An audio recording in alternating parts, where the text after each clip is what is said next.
welcome to the Library Mouse. My name is Gina and this is Vlogmas Day 5. I can't believe that I'm doing pretty well with Vlogmas. At least I am keeping up with the videos. So I thought this would be a great time to do a short and sweet tag video. It is called Bring Browsing Back Tag, and it was created by Karen at Roving Reader, and I was tagged by Maeve at MarieAndrea. I was going to do a Christmas book tag, but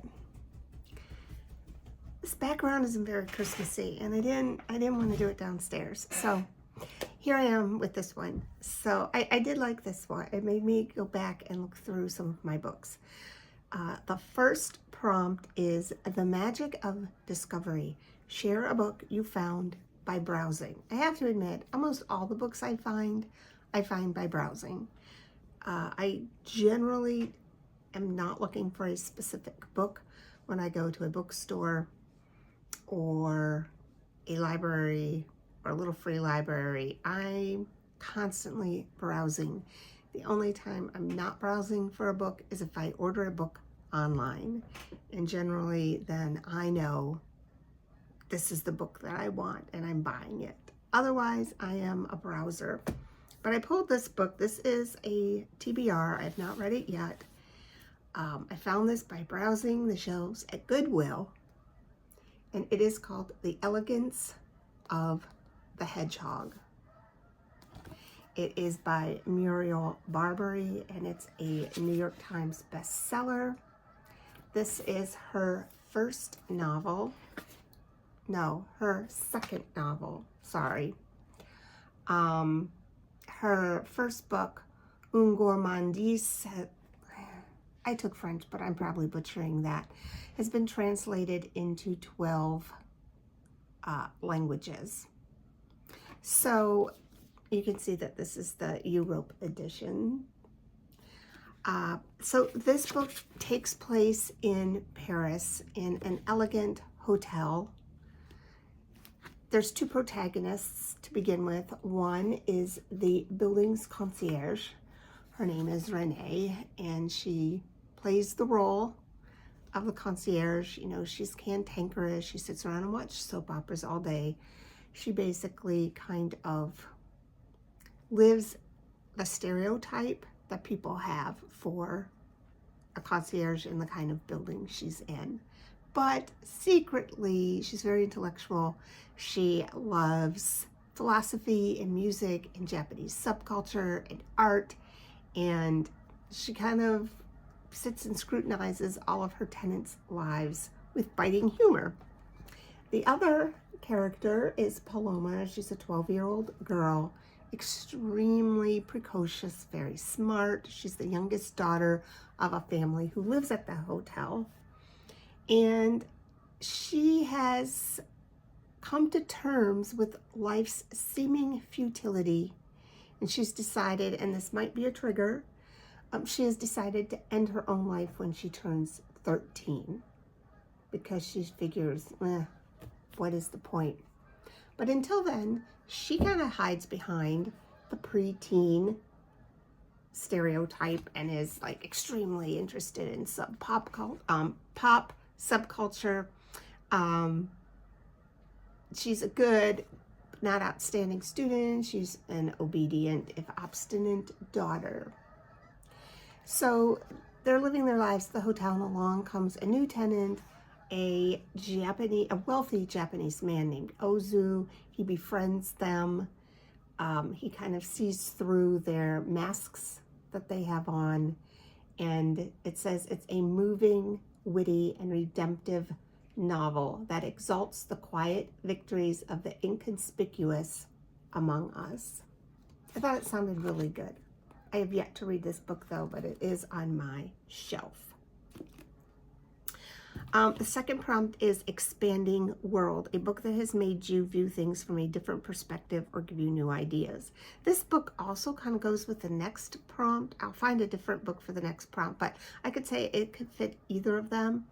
And that is the book Farm Sanctuary by Bauer. So if you are not familiar with Farm Sanctuary, Farm Sanctuary is a farm sanctuary with rescued farm animals. They have 2 locations. I'm not sure if they have any more than that. One is in California and one is here in New York. It's at Watkins Glen. And I visited Farm Sanctuary after reading the book. So basically, Jean Bauer went to a stockyard to kind of go undercover and see what the conditions were and to take photos. And while he was there, you know, he was appalled at the atrocities he witnessed and just horrified by what he saw. And there was a dead pile. And as he was looking or getting ready to photograph the dead pile of animals, the sheep picked her head up and looked at him. And he took that as a sign that he needed to get her out. She was, you know, taken for dead and left in this pile of animals. So he rescued her and named her Hilda, and she became the catalyst for him starting Farm Sanctuary. And she was the first animal in his sanctuary.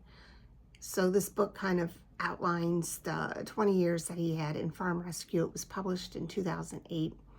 And it really, really, really made me look at what I eat differently. I don't eat meat anymore. It's definitely not, I am not doing it for health reasons. I'm doing it for ethical reasons. And after reading the book and after going to Farm Sanctuary to visit, I knew that in good conscience, I couldn't eat meat anymore. I'm really working on eliminating everything, such as leather, dairy. I definitely have reduced it to almost nothing, but I'm not vegan yet. But it really changed and opened my eyes to a whole new perspective because, you know, before that time, I was like, yes, I am an animal lover. I love animals. I love cats. I love dogs. But I have no problem. I have no problem eating this cow. And once I visited the Farm Sanctuary and read the book, I changed my viewpoint. And it's definitely changed my life as far as my eating habits go. So that was definitely a book. And if you are interested, it really, really is an eye-opening book. And if you go online, you can look up Farm Sanctuary. They have a website. And I actually did a volunteer day there a few years ago where basically I just raked rocks for hours, cleaning an area where they were going to put a new pig shed. And the care that these animals are given and the lives that they had compared to what they have now. And it's just amazing. So let's go on to number 3, and 3 is Open to Change, a book that changed who you are, altered your daily habits. As you can see, that really could fit both prompts, but we'll find a new book. A new book is downstairs, but I need to get it, and that is The Life-Changing Magic of Tidying Up by Marie Kondo.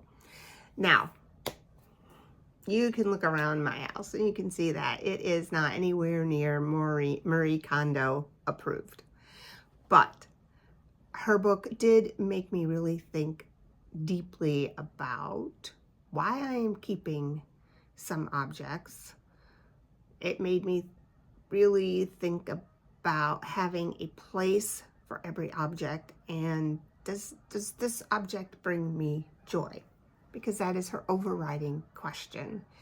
And while I am not super great at it, I mean, it really did make me stop now and think before I buy things. It makes me stop and think before I fold clothes. She has a very specific manner of folding clothes, and it actually is really nice. But it got into my brain enough that I do stop and think about it. But I definitely have a lot of work to do on it. But check it out. And her show is really great too. I loved her shows on, I think they were on Netflix. And finally, the last prompt is browse a bookstore or friend's shelf and talk about a book you found. Well, I had browsed my sister's bookshelf, and she didn't want this book anymore. So she told me that I could take it and read it. And it is called Night Crawling. It is by Layla Motley. It was an Opus Book Club 2022. So this book was disturbing to me. I did read it. I read it a while ago, so I'm going to have to look. It is about Kiara and her brother Marcus. They're pretty much left on their own in an East Oakland apartment complex. They both have dropped out of high school. Their family is fractured by death and by prison. I believe their mother is in prison. Marcus wants to be a rap star, and Kiara is kind of left to make ends meet and make money as a high schooler. And she kind of also has taken under her wing the 9-year-old boy who lives next door to her. And she pretty much starts night crawling, which you can imagine what that is if you're a young girl. And she kind of gets caught up in this predicament with local police officers who are not on the up and up, and who she needs to testify against for what they do to her. So it is, it's dark, it's depressing. You really, really feel for this character though, and for the plight that she is in, and how you realize, like, the people live like this. This is their situation. And I think sometimes when you're, you know, in your life and everything is going great, you forget that there are young kids living these lives out there behind closed doors that, you know, nobody cares or knows about. And yeah, I mean, it ended hopefully, but it was a good book. It was a good book, but it definitely was depressing when you think about like her life and what happened to her. So anyway, those are my book choices for the book browsing tag. Hope you enjoyed it. Come back in a couple days for my next Vlogmas video. Happy reading.